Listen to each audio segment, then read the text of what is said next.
Well, hey everybody, I've got my quad espresso ready for this conversation. And we picked an interesting topic today for Email Never Sleeps. It's called Secrets to Success and Common Failures. And I have an industry veteran, someone I admire a lot, Tali Hassanov.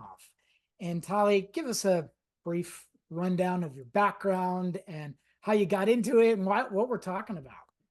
Okay, thanks, Andrew. And thanks for saying veteran. I feel old now, Yeah, veteran. no, I didn't mean to say Uh, old. I didn't mean to think of you as old. I just got a lot of experience. How about that? Right. Yeah, I'm just joking. I Okay, know. hi everyone. And Andrew, thank you for having me today here. I think it will be a great discussion.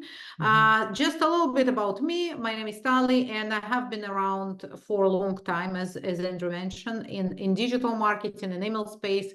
So I have done everything from deliverability, strategy around email, all the business logic for successes and etc.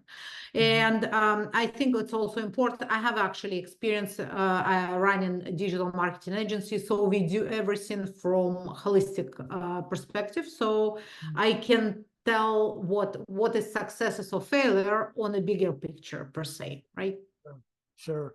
So I think over your career and my career, we've obviously been successful in many things that we've done. And I've got one secret that I want to share with everybody. It's really not a secret. It's just more of something that I consistently have done before in the past to get to the success. And that was experiment or test things. And that goes beyond just testing emails, but experimenting ways and how to motivate people, or experimenting in ways to look at email programs differently, or experimenting in ways on how to recruit the right people. And with that came a lot of failures, right? And then I failed many a times. But that biggest success or that secret is, hey, I do a lot of questioning and experimenting on things. I don't know what your thoughts are on that, or do you have secrets to share? I don't know. What are your thoughts? Right. So it's great point you brought, Andrew. I think it's maybe secret, maybe it's just obvious things, but unfortunately, when working with clients, Yeah. those obvious and common things overlooked. Yeah. So I would start always from the basic, and this would be kind of, not tip or secret so Mhm. much, Yeah. but it's starting from the basics to understand. Actually, okay, we start in an email. We want to do email marketing. I heard it's, $40 per dollar spent, great return. Let's do email. So Right. before actually doing anything, any Mhm. business has to sit down and think business logic. What will be a success of this program, or what will be the failure? So what is actually we trying to achieve Mhm. from developing an email program? So Right. sit down and document basic things, because again, many times you come to work with a client, Yeah. they have no clue. Even if something was done previously, nobody knows what was done. Right. Nobody document anything. And again, documents, I don't mean to document, 100 pages long documents, because again, nobody gonna read it. Right. It's basically short points of Mhm. what basically the program about, Mhm. and what from business perspective or logic we're trying to achieve there. And from there, to brainstorm with business and sales people in the business, what will be the success, right? So success could be different for you, me, and from our clients, right? Everyone sees success and failure differently, right? So for example, we are launching email campaign, and we got 10% hard bounce rate, right? Right. So yeah, probably it's kind of failure, Yeah. but again, depends. If you look at this as a test, Yeah. maybe it's not so much failure rather than learning lessons. Same for Right. successes, right? Right. Success could be, if you measure an open rate. I'm not discussing here open rates relevant or not now, like Yep. open rate clicks, or we actually measuring dollar value or Yep. revenue brought from this email, right? So Yep. it would be completely different. Success could be building a list, right? Starting from zero, getting your list in 2-3 months to, you know, 5,000 subscribers. So first of all, to set up those KPIs. Mm-hmm. So basically key measurements, right? What we're measuring. And from there, as a basic, we know, okay, so long, short term, and also to put some timelines around as well, right? So it won't be infinitive, but we measuring in next 2, 4, 6, 8 weeks, what we're trying to achieve, what we're trying to measure from basic KPIs to timelines, right? And from there, it would be much clearer picture, and it will be able to say, okay, maybe this tactic, particular one, doesn't work. Maybe it's a failure. But again, it would be based on some initial brainstorming and business logic, right?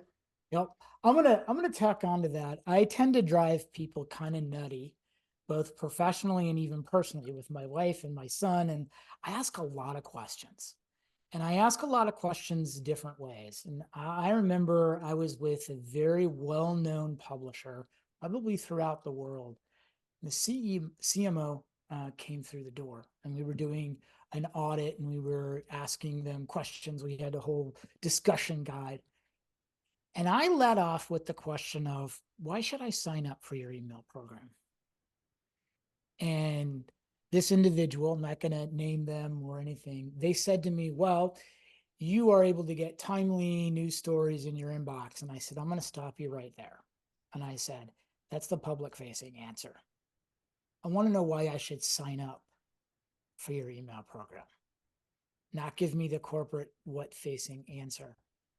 And he said, because I want you to read my ads and click on them. Okay. And I said, I'm going to ask you another question. Why should I sign up for your email program? And he gave me another answer.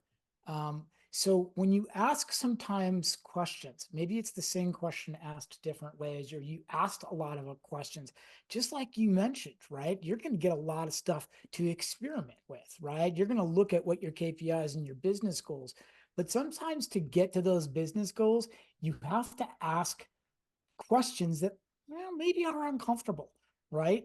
And my favorite question to ask anybody, especially when we start talking about how do you make a program, whatever we call it, right, successful? And I'd say define success in email. Mm-hmm. And you'll be surprised as to how people define success, even in the same organization, whether they're the legal team, the marketing team, the creative team, the technical team, the C-level team, they all answer it differently, right? And so you kind of have to put that together when you start saying, well, how are we going to become successful in an email? Because you have to sort of please everybody. And that's a really, really tough thing. And so I would say is draw up a list of questions, maybe different ways to ask questions, and see how people answer it in order to get to the root of the problem, which is success. And even you know what you're going to fail at. And it's pretty amazing when you put all the quotes together from the different departments and what they said about success. It's actually humorous, right? Because you really don't know what people are thinking until you ask tough, poignant questions. Yeah, Andrew, I 100% agree. And it's great points you raised, because I remember years ago I worked with a client. And when you work with marketing manager inside business, or you work with, you know, salespeople, and you work with business owners, maybe completely different, you know, approach. So back then, for them, success in email for marketing manager was the amount of emails sent per month, promotional emails. So 20 million. So when they go in, you know, to some events, trade show, whatever, they can say, oh, we sent 20, we sent 40 million emails per per month. So it sounds like a big number. So they basically, successful. They have a big list. They send a lot of emails. Yeah. But when I was trying to explain that actually out of this number, it's better to send less emails because a lot of them actually, either spam complaint bounce or they not even engaging in anything, then they don't want to listen to this, right? Yeah. While maybe salespeople would be looking from completely different angle, right, for success, right? For them, success would be getting leads, getting conversation, actually getting some conversions. Sure. And what is conversion? Conversion is Finding basically anyway. when your subscriber does action or takes an action that you want them to take, right? Yeah. So whatever it would be, download, book a call, purchase, whatever it is, right? And another thing I would say is also important not to overlook, right? It's as you mentioned, how you combine all those angles from different perspectives in one, right? So how you make successful program when you have so many people coming from different requests and they want different things, right? And how you basically put together something that actually everyone is happy and or not happy or whatever, right? So and failure the same, right? It depends how you look at this. What is failure, right? So they say that we always learn from failure. So failure is actually doesn't really necessarily exist. So maybe without failure, they will not be success. But we want to obviously minimize some, especially in technical aspects of failure that would obviously cause bad reaction in, domain blacklisted or getting somewhere. I had a client one time who said, I could run my email program for 6 months without a mistake or a failure, and I never hear from anybody. But the moment something goes wrong, whatever that thing is, maybe is a wrong percentage off or a subject line or a misspelling or something, I hear it. I hear it from everybody. And it's not just like one person. It's like, well, this email's a failure, right? And I think oftentimes and I'm speaking to you guys who run email programs in organizations, we focus and tend to really sort of glom on to the failures that happen inside your organization, right? Oh, do you remember that email on April 12th where we totally screwed it up, right? But we're not focusing more on what the email program is doing and driving across channels and measuring it. And like you said, right, whether it's clicks or conversions or opens or click to opens or whatever, right, you need to have this common metric of success. But we often tend to focus on what's wrong as opposed to what's right. And let me tell you something. It's really easy. And I'm sure like for you, right, we can look at an email and go, that thing sucks, right? Or like, man, that thing had a misspelling, right? It's really easy to point out when stuff is bad. It's another thing to point out and give proper guidance or at least recommendations on something. And so don't let the failure or the consistency of people telling you failed on a specific thing get you down, right? You have to be able to have this sense of, I can prove the worth of this program that we are running together, that we all are driving towards this common success metrics or engagement or whatever that is. And let me tell you, the biggest failure I've ever made, I remember I flooded a firewall, took down the internet, took down the email because we kept on-prem solution. This is many, many years ago when I had an on-prem solution at a software company at the end of the quarter. So none of the salespeople can send out emails. Nobody could get to the internet to do any pricing. And in fact, I think I sent the website down. That's a huge thing, right? But no one ever mentioned it again, right? No one. So we all are going to fail. I know you failed. I know I failed. But I think if you tend to look at, there's a lot more success in email than just a general failure, unless you're a complete moron and continue to run a really crappy email program that fails all the time. at achieving what people want, then I'm sorry, then you're just a complete failure, and I have no problem saying that. So what's your biggest failure? What have you done in your career that's seen as a major failure? Oh, since you say that I'm a veteran, and I feel like it has been very long ago, and Yeah. you went back quite, I would say, many years back. Yeah. Oh, for sure. I think it was probably 20 years ago at least. Mm-hmm. So we were running a program, and there was some promotion. It was e-commerce, whatever was e-commerce back then, right? Yeah. Yeah. Yeah. It's Right. not the same what's now. Right. So you Yeah. had to set up like heavy setup, landing pages, databases, Yeah. everything else, right? Yeah. So basically, we send an email, a promotional email, where people were supposed to subscribe with a special coupon code, right? In to get discount. Yeah. But in the database, we forgot to add this coupon code. So it was like basically, yeah. Uh-oh. Yeah. Then You even know how people would be happy, right? yeah, So exactly. I'm sure in the fallback, but in the grand scheme of things, right? Like the whole thing is you're not it's not you're taking down the company, right? I mean, I think that failures, yeah, we learn from them, but we can also joke about them years later. And I joke about with colleagues all the time, like some of the stupid stuff we did, right? Just as they crazy. say, right? As they say, think about something, let's say, whatever we call failure, right? Yeah, So think yeah, about 5 years from now. yeah, Would this be matter, right, right? right, And now right. we're laughing about it, but at the moment you like all, Yeah, red, your hair, your ears, yeah, everything. yeah.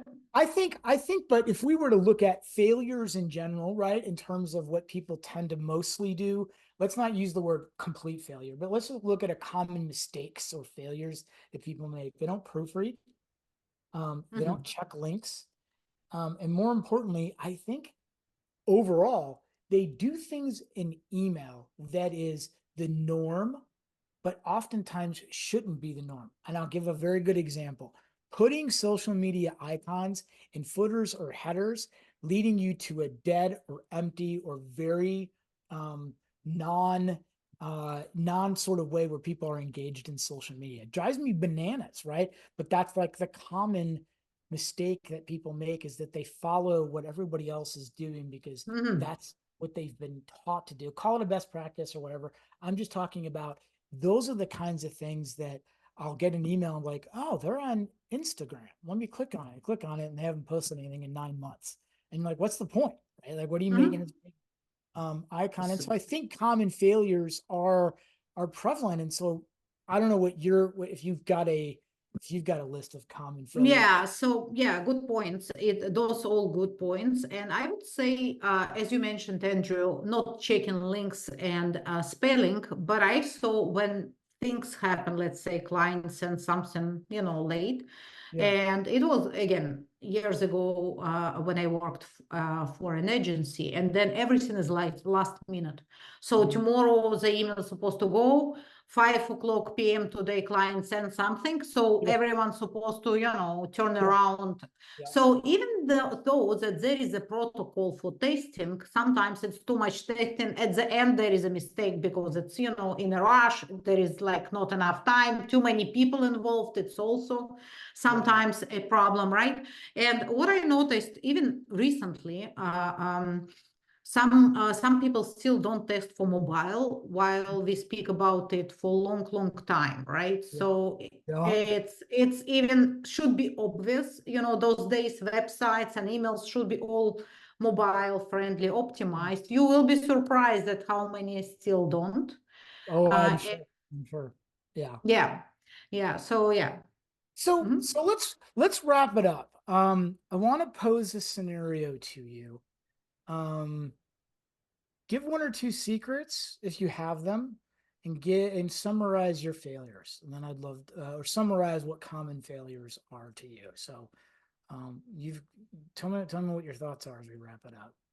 Right. So I would say to wrap it up, I would recommend really start from the basics, decide what is the success for, because for each program, for each business, success would be completely different, right? So first decide from business perspective and logic, what is success, short term and long term, let's say next quarter, 6 months, 12 months, right? What you're trying to achieve. Then I would really recommend after starting email program, constantly review and monitor what's going on, how your list react, if you need to, change or optimize anything. And for failure, what potential failure might be, we need to usually from email, people supposed to be sent somewhere, right? So let's say it's not the social media icons as you mentioned, but a landing page or website or something. Many times, again, overlooked. Looking at the email test, everything looks, let's say, okay. Yeah. But when going to the landing page, many times, and I saw that, either landing page doesn't work, broken link. The landing page takes forever to load, and then people just leave. Yeah. Yeah. Landing page speak about absolutely different things than promised in the email. So there is basically from the flow perspective, that it's broken as well, right?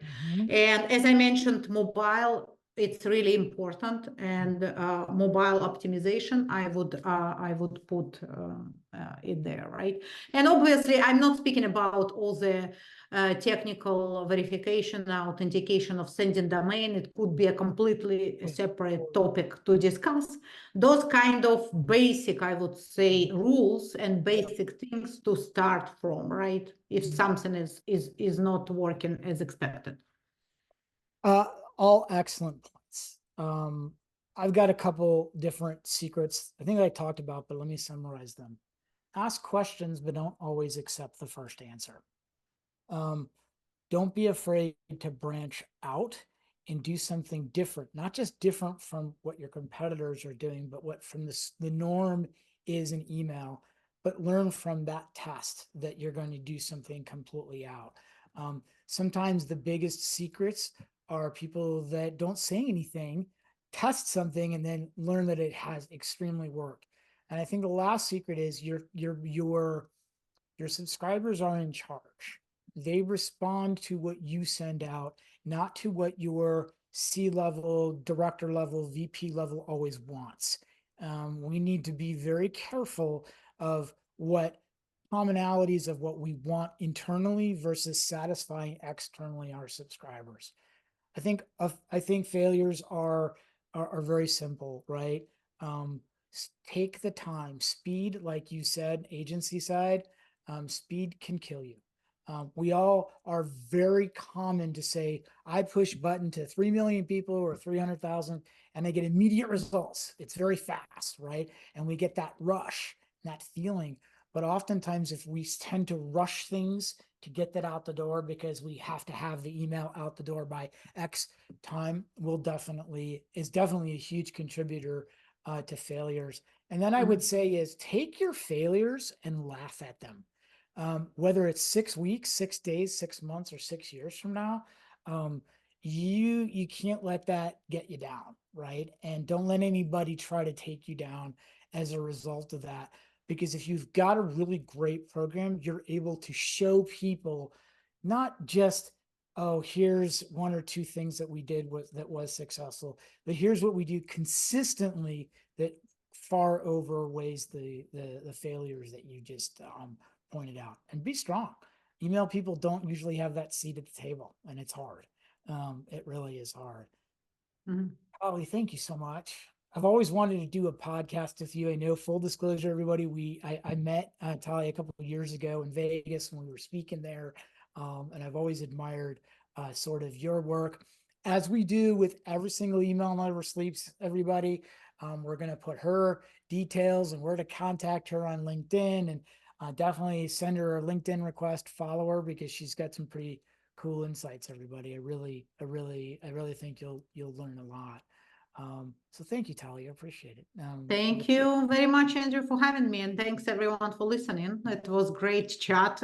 It's not obviously not enough time to cover everything, Never but enough. great chat, Never enough. Andrew. Never enough. Never. Thank you, everybody, for Never. your continued support of Email Never Sleeps. Keep on emailing, but try something a little bit different. I think you'll be surprised. Until next time.